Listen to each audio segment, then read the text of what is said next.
Hello, it's rapidly approaching Christmas time at the Festive and Welsh Island Railways, and it's time for our annual review, looking back over the year and looking at the year that's yet to come. This time we've got 3 videos for you right now. This short one, a little introduction and review of the year. We have a video covering the launch of our new strategy, the Regenerative Railway, which John Prideaux will take you through. And there's a locomotive roundup, because I know that you all like to catch up with where we are with the engines, and it's been a little while since we've done that. There's a 4th video in production as well, which is all about our winter works programme, and that'll be with you in a few weeks' time. As we started the year, COVID was still uppermost in our minds.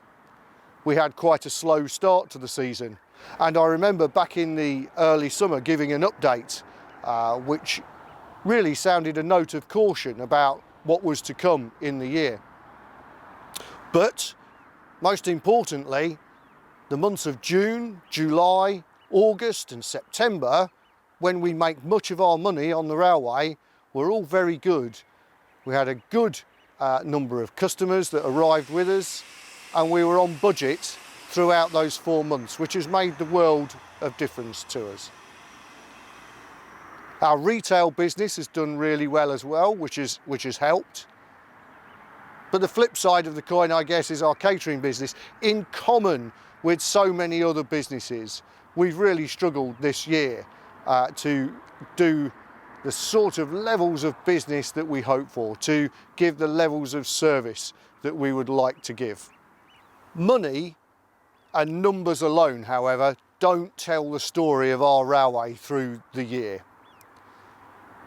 Throughout the summer season, we have really struggled to have enough staff to run our trains.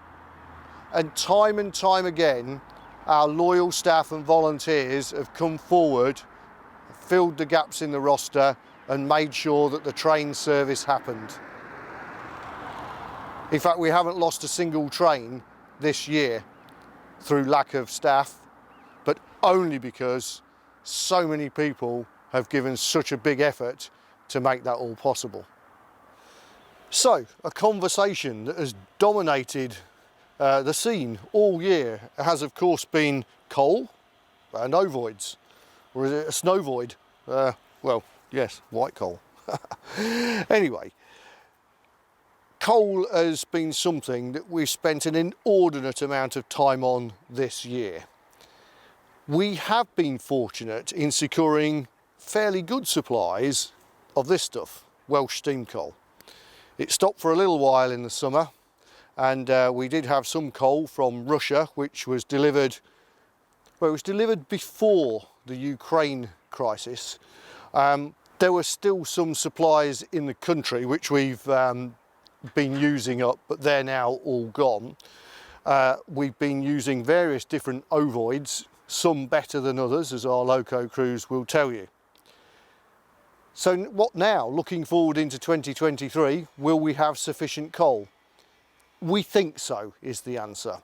The supplies of the Welsh steam coal down in Merthyr Tydfil now have extended planning permission, which allows them to keep mining until the summer of next year. So we'll be taking supplies of that for as long as we can. Although it's not just about planning permissions, it's about how effectively they can get it out of the ground, which has been a problem in recent months, so we shall see. Expect still to see some ovoids, and also we'll be having supplies of coal from Kazakhstan. We have an alternate route of supply. We've tried some of that this year. It's okay. It's not as good as the Welsh stuff, but it will keep us in business. So I think that's probably as much as we can say about coal just for the moment. It is a changing scene. It will continue to be something that is on our minds every day and every week that we're operating. But I think that we should be okay in 2023, with one small caveat. It's no longer £200 a tonne, it's now £500 a tonne. So having spoken about coal, you may then say, well, is there room for optimism? Well, of course there is. And we've got a lot to be grateful for. Our railway is actually in a very strong shape indeed. Having had a good season, we are now having a very good winter season where lots of maintenance work is going on, making sure that our railway stays in tip-top condition. I think there's two things that are really important when we look at where we are now. One of them is the fact that everyone, and I mean everyone, has really pulled together to keep the railway safe and to make sure that we carried on operating throughout the COVID crisis and all that has come with it. And the second very important point is that we've been working towards a long-term strategy. Just over 10 years ago, we launched our sustainable railway strategy. And I wouldn't want to steal John Prideaux's thunder, but suffice to say that we've stayed with that strategy and worked really hard towards it. And now we are releasing our strategy for the next 10 years in the shape of the regenerative railway. There's a link on our Facebook pages and in the magazines which takes you to the regenerative railway video, which is explained to you by our chairman, Dr. John Prideaux. Coming back to where we are right now though, I think we all feel very strongly that the Festive and Welsh Island families really are at their best. The old buzz is back, and you could really feel that at the Bygones weekend in the autumn when we celebrated all that was good about the Festive and Welsh Island Railways.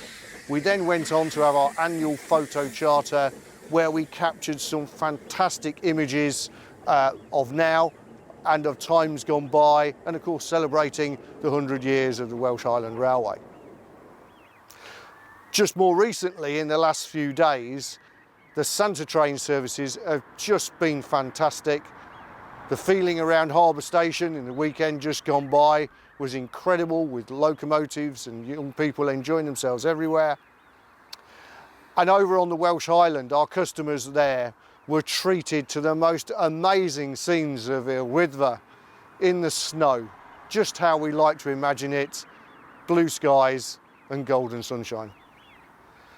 Across the Cobb at Boston Lodge, the National Lottery Heritage Fund project is really in full swing right now.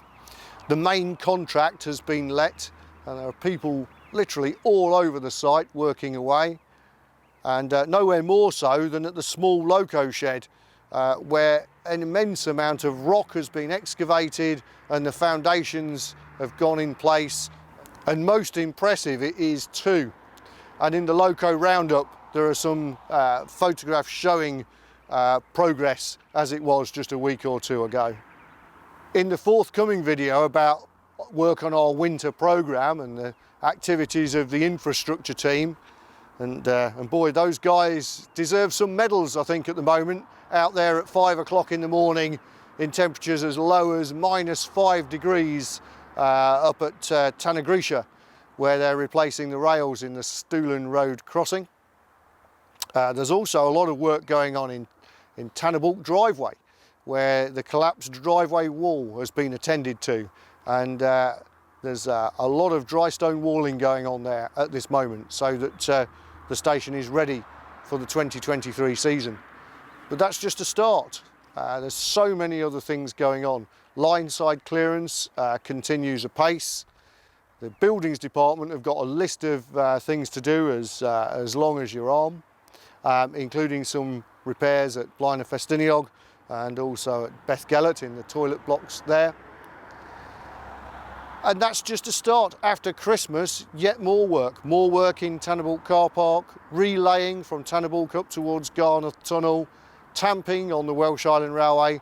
The list really does go on, as well as supporting the lottery funded team at Boston Lodge who are doing their work on the buildings there. So once people have finished asking about coal, the next question that always arises is about these things, our timetables. And as we know, we've changed our business model and tried to make sure that we can make our railway run as efficiently as possible, so that we don't waste money by running empty trains. It's very important to us, and it's something that has stood us in really good stead in the last couple of years in terms of our finances and our ability to keep our railway in good shape. So I'm really pleased that this year, having listened to the team, who I know are all asking, please can we have some form of timetable, some form of clearer plan, which will allow us and the customers to plan. Well, having heard that message, our team have worked very hard to put forward a new summary timetable for 2023. Now, I need to be quite clear, although there will be a document that looks like this, which says what service happens on what day, we do still need to build in a lot of flexibility so that we can run more trains when we need to and less if we don't. But in broad terms, we'll release a framework timetable that will give us at least 60% of the capacity of trains that we need throughout the season. We'll release those trains right from the outset so that people can plan and book ahead. But as I say, we must still have some flexibility and the ability to add more trains.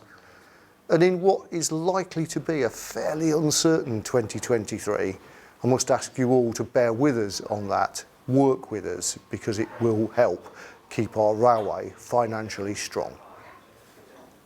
As you can see, I'm sat here in Spooners, just beside the Christmas tree, all very festive, it is too. And it's really pleasing to say that we have a new team in place in Spooners. We have a new head chef, a new catering manager, who are working together as a team to try and put together a package that will work well for us in 2023. You'll see them putting their toes in the water over the Christmas and New Year period as we relearn how to run the business. But importantly, catering these days needs to be very efficient in terms of manpower. The cost of employing people is going up and up with the rising minimum wage, and we have to shape our business to be able to still make money with less people involved in it. But as I say, we have a new team in place, and I have every confidence that we'll be able to do that.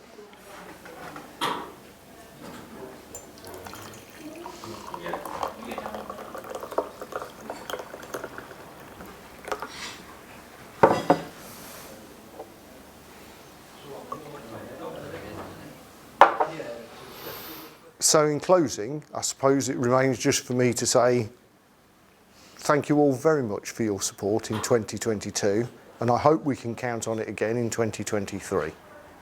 Don't forget, there are 3 other videos to watch. There's the regenerative railway video, there's the loco roundup video, and coming in a couple of weeks' time will be a roundup of our infrastructure works for the winter. Merry Christmas and a Happy New Year.